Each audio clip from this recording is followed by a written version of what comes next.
ফ্র্যাঞ্চাইজির মালিক তামিম রহমান গ্রেপ্তার হওয়ার পর ডাম্বুলা থান্ডার্সের সঙ্গে চুক্তি বাতিল করেছে লঙ্কা প্রিমিয়ার লিগ অর্থাৎ এলপিএল। শ্রীলঙ্কান টি-20 লিগে এবার খেলার কথা ছিল বাংলাদেশি পেসার মোস্তাফিজুর রহমানের। বার্তা সংস্থা এএফপি জানিয়েছে, বুধবার দুর্নীতির সন্দেহে তামিমকে গ্রেপ্তার করে পুলিশ।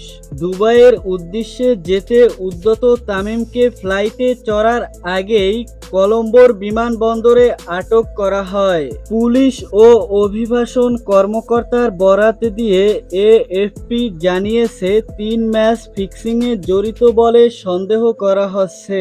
এবার এলপিএল এর ডাম্বুলা থান্ডার্স সরাসরি মুস্তাফিজুর রহমানকে চুক্তিতে দলে ভিড়িয়েছিল।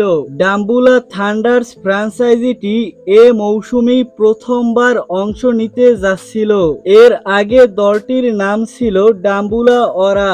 মালিকানা পরিবর্তনের পর নামও পরিবর্তন হয় তাদের। তামিমের প্রতিষ্ঠিত ইম্পেরিয়াল স্পোর্টস গ্রুপের মালিকানায় ছিল এটি। এখন এলপিএল ডাম্বুলা থান্ডার্সের সঙ্গে চুক্তি বাতিল করায় স্বাভাবিকভাবেই মুস্তাফিজের সঙ্গে ডাম্বুলা থান্ডার্সের চুক্তিও বাতিল। তো দর্শক, ভিডিওটি সম্পর্কে আপনার মূল্যবান মতামত কমেন্টে লিখে জানাবেন। আর ক্রিকেট রিলেটেড যে কোনো আপডেট পেতে চ্যানেলটি সাবস্ক্রাইব করে পাশের বেল বাটনটি অন করে দিবেন। ধন্যবাদ।